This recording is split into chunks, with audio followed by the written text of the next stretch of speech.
I am your host Xavier, and you are watching Final Day of Life Stories. Subscribe to my channel for a constant flow of great content. Like the video and drop a comment down below. It really helps out my channel with the algorithm. Zacaton, the tragic death of Sheck Exley. Zacaton is the deepest of 5 cenotes located on a large ranch, El Rancho Azuforza, in northeastern Mexico.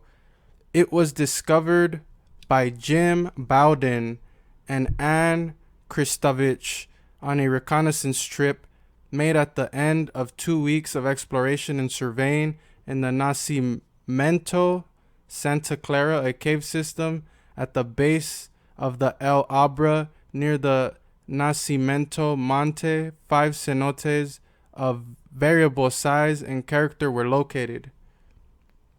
The team began the systematic exploration of the cenotes on May 2nd, 1990. Divers Jim Bowden and Gary Walton entered the Nacimiento at the western boundary of the ranch. The river is formed by the spring run emanating from Zacaton.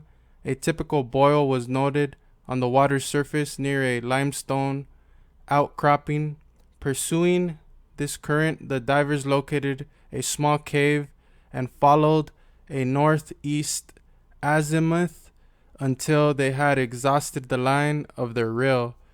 With passage obviously continuing, they turned the dive, obtained an additional exploratory reel, returned to their tie-off, and resumed laying line.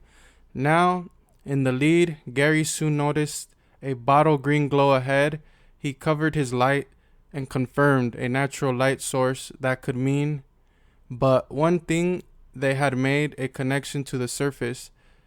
The exuberant divers emerged into Zacaton at a depth of 26 and surfaced in the beautiful cenote, which takes its name from the islands of tall grass, Zacati, which float across the surface. The Proyecto resumed the exploration of the 5 ranch cenotes in April 1993, fully equipped with mixed gas capabilities to allow the safer exploration of the deeper systems. Sheck Exley, perhaps the most renowned cave explorer of the era, joined the team for a week, and with Bowden dove the previously unexplored depths. Zacaton revealed the greatest surprise on air dives to 258 feet by Bowden and 407 feet by Exley. No bottom was in sight. The previously plumbed depth of 250 feet was proven to be an error. The divers dove beyond the ledge, which had captured the measured line, in pursuit of the elusive bottom. The following day, Bowden, Exley, and Kristovich returned to the Zacaton to attempt a more accurate plumb. The line spun off the reel past 500, 800, past 1,000. The weight finally stopped after some 1,080 feet had been measured. The line was secured to the north wall of the cenote, and the divers completed plans to make a deep mixed gas dive the following day. In April 1993, Bowden dove to 504 FFW and Exley to 721 FFW. Neither diver experienced performance difficulties or psychological complications during or after the dives. These two would be the first of 7 sub 500 feet dives made in Zacaton in a 12-month period. As the week of diving came to an end, Exley and Bowden agreed to return together to Zacaton and, like Hillary and Norque, pursue the exploration of the depths of this upside-down Everest. The apparent perfect site for an open circuit dive to 1,000 feet and beyond had at least been found. It had at last been found. It was warm. There was no perceptible current. The natives were friendly and access to the system was uncomplicated. The goal was thus declared that within the calendar year a dive to obtain the bottom of the Zacaton would be made by Bowden and Exley.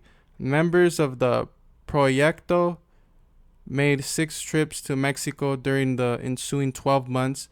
With each return, Bowden dove progressively deeper in order to prepare himself for the 1,000-foot attempt. Exley, meanwhile, pursued the exploration of a huge underwater cave at Bush Mansgat, South Africa, diving to 863 feet in the system. During this dive, Sheck experienced visual, somatic, and neurological symptoms of high-pressure nervous syndrome. The symptoms resolved themselves during his ascent to his first decompression stop at 400 FFW, and there were no persistent effects. In April 1994, the Proyecto, including Exley and Mary Ellen Ekchoff, assembled on the Rancho Asuforza. 2 days were spent staging the required decompression bottles at their specified depths in Zacaton and El Nacimiento. The dive would be accomplished on independent descent lines, a condition both divers favored to avoid contact and potential interference during the very rapid descent. Each effort would be solo by necessity. Exley would use Healy Air 6 as his bottom mix, Bowden Healy Air 6.4. Both divers carried an assortment of tables since the exact time of descent, bottom time, and maximum depth of the dive was unknown. Both Bowden and Exley made multiple deep air acclimation dives to pressure themselves for the 1,000-foot attempt. Early in the morning on Wednesday, April 6, 1994, all was felt to be in readiness, and the divers and their support team assembled on the banks of El Nacimiento. Bowden and Exley geared up and swam together through El Pasaje and into Zacaton. The pre-dive mood was positive and optimistic. The men began their descent at approximately 9:50 a.m. Central Standard Time. Bowden dove to 925 feet and would spend 9+ hours decompressing. Exley, for reasons we will probably never know, failed to return from his dive. He had reached a maximum depth of 906 feet. At about the same time that Exley entered the water that morning, I was in California attending a board of directors meeting of the National Association of Underwater Instructors. I had been elected chairman of the board only moments before when a phone message was relayed to me. In the meeting, the caller explained that Exley, my longtime friend and diving collaborator, was missing and presumed lost in Zacaton. I was stunned and speechless with the loss. It just didn't seem possible to me that Sheck would not be coming back. Of all the divers I'd worked with on deep projects over nearly 2 decades, then Sheck was always the person whose opinion and perspective I most valued. I thought back to the reams of letters and notes we had exchanged over the years about dive plans, rigging, tables, and the analysis of fatalities of others we'd known. To hear that he was gone without a trace left me feeling like some part of me had been cut away. He was the most accomplished diver and technician I'd ever known.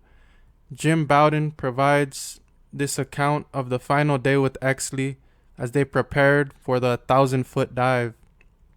In quotations, the time between December and April had passed rapidly, with preparations and planning consuming every day and night. In addition to 3 sub-500 feet dives, I made over 30 dives in excess of 300 FFW.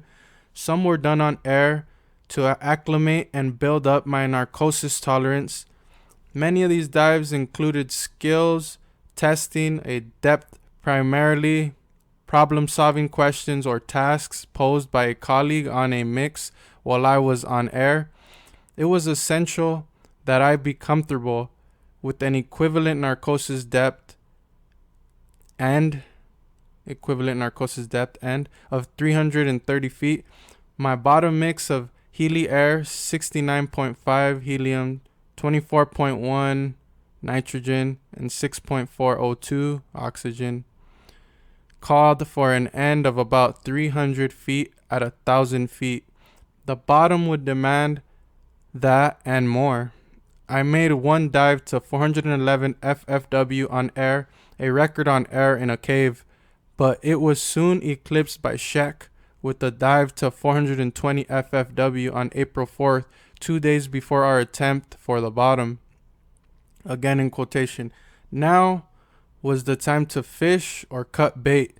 The final preparations were made, and the first support team left camp to put down decompression, oxygen, and my dive-com full face mask that I planned to switch to at 20 feet shortly thereafter. We all left for the spring. Present on the day of the dive was the team consisting of Exley, Bowden, Mary Ellen Etchoff, Exley's ex-wife, Karen Hull, Bowden's wife, Anne Kristovich, and Marcus Gary.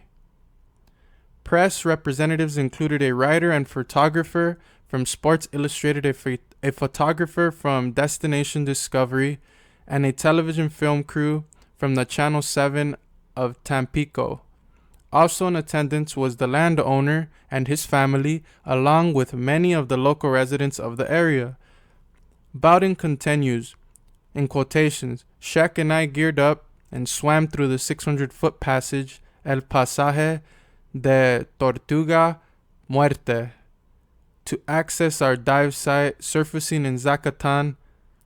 We swam slowly over to our descent lines. We commented on the beautiful day and wished each other good luck. We separated at that time and went to our respective downlines. Time passed in silence as we calmed our breathing and focused our minds on what was ahead. After a time, I felt all was right and glanced over at Sheck. He seemed to sense my glance and nodded affirmation. I submerged and hesitated at 10 feet for a minute or so, and then went into a free fall. I had planned a descent rate of 100 feet per minute to 300 feet on air, then the same rate to 600 feet on heli air, 50 helium, 39.5 nitrogen, and 10.5 oxygen. And then switching to my bottom mix, I planned to slow my descent around 750 to 800 feet, where I had first noticed the HPNS symptoms on my previous dive. All went according to plan. As I passed the 800-foot mark, I was conscious of very little tremor. I could just see Sheck's light in the distance. It was the last I saw of him. However, at 900 feet, Bowden was shocked to find that he had breathed far more gas volume than he had planned.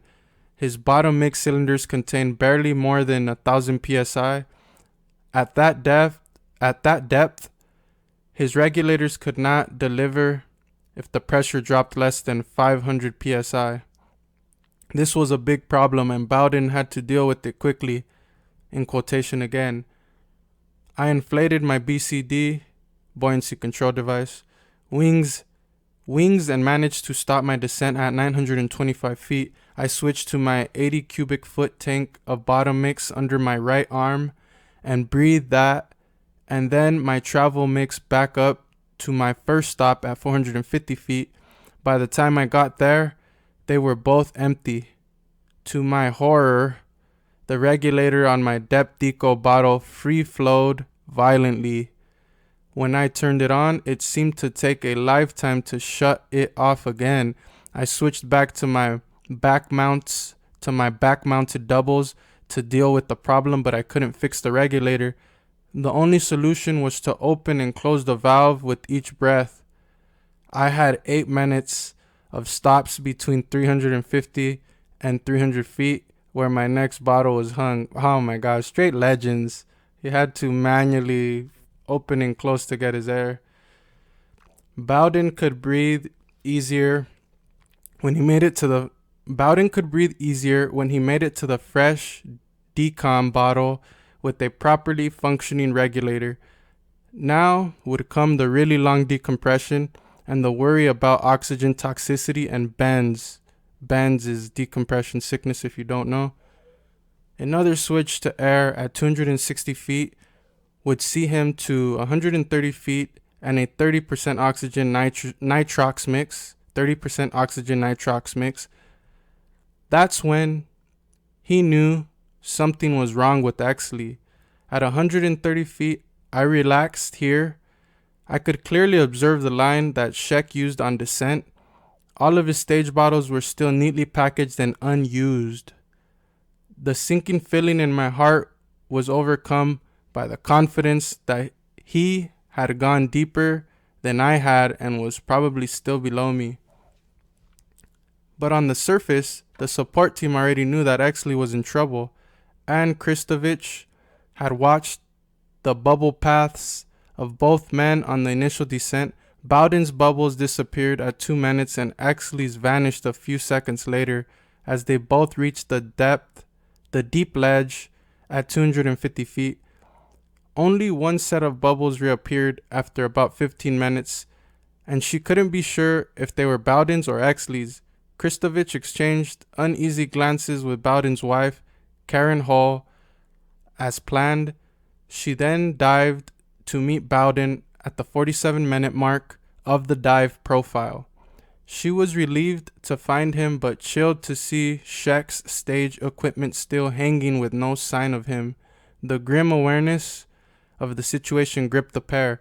Meanwhile, Mary Ellen Etchoff was watching from the cliffs with no knowledge of the problem. She joined Hull at the surface and was appraised of the scenario. Concerned but not panicked by the situation, she grabbed an extra decon bottle to take to Exley and swam down to encounter Bowden and Kristovich. Now her worst fears were becoming reality. She hastily scrawled on a slate, "I'm going to 250 to look for bubbles." Dropping over the deep ledge, she could find no sign of Sheck or any bubbles coming from the depths. Hull had scrambled into her gear and caught up with Etchoff. I met Mary Ellen at about 100 feet on her way back up. She was crying and her mask was messed up. She wanted to go back to the surface, but I grabbed her gauge and saw that it read 278 feet. I just held her. We stayed down for more than 30 minutes to get through the decompression. It was a very lonely time. Bowden was finally told that Sheck was lost as he reached his 60-foot stop. He felt himself grow numb from the loss and describes the remainder of his decompression as a mechanical exercise with little conscious thought. After a total of nearly 10 hours, he surfaced but suffered a left shoulder DCS hit that then was treated with in-water therapy on the site. Bowden was now the first diver to successfully break the 900-foot barrier on self-contained scuba. His record depth of 925 FFW eclipsed Exley's old 881 mark. There was no consideration given to mounting a body recovery for Sheck, since it was accepted that the only man capable of effecting such a recovery was the man who was already down there. Sheck Exley was the only one capable of going that deep for a rescue, but he was already down there. 3 days later, while hoisting up the remainder of the equipment, Exley's body was found. He had apparently drifted up from the deep cave passage and became entangled in the line. One of his tanks still had gas, and his computer read 904 feet, suggesting that whatever trouble he had did not occur until about 9 minutes into the dive. The best educated guess would point to an HPNS incident. Exley had experienced a bad one in Africa that resulted in uncontrollable muscular spasms and multiple vision. This may have manifested again with more violent tremors that could have triggered an oxygen convulsion, or simply made it impossible to negotiate gas switches as necessary. His death will remain a mystery, and a tragic loss to the caving community. At Sheck's last, as Sheck's last dive partner, Bowden shares his thoughts. I've been angered by unkindness and idle speculation by armchair quarterbacks, and I have been touched by those who seem to understand and genuinely express sympathy without the need to pull something out of my soul. Much has been written in praise of Sheck, and more will come. Ultimately, he will represent even more to us as history and recognized as the pioneer he truly was. I first met Sheck in Mexico in 1988 when he was making his then world record dive to 780 feet in Mante. Sheck sought my friendship as I did his for the same reason. We were loners. He did that with other explorers in all parts of the world. He was interested, humble, and supportive of projects that many of new age cave divers didn't even know existed. We had a common bond, an obsession, a passion, our love of exploration.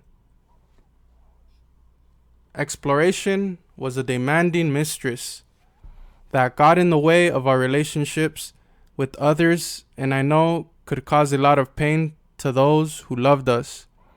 We could spend most of the day on a project without even talking to each other. Our personalities were direct opposites. He was the most disciplined man I had ever met, with a brilliant, calm intellect. Karen and Anne have both said that we looked like little boys who found the greatest treasure on earth when we realized that Zacaton was the ultimate world-class deep system. I do believe that we both were never more alive than in those moments of trial in virgin space. Mexico loved him. He truly respected their culture and ways. The rural poor of Mexico have a remarkable ability to judge courage, honesty, and sincerity. The only time I allowed myself to succumb to emotion during those days of our loss and the recovery was when I walked to the edge of Zacaton and saw the simple cross and flowers put there by the people of El Nacimiento and Higaron. In quotations, Sheck met life head on, with few misconceptions. Only death deceived him, taking him by surprise.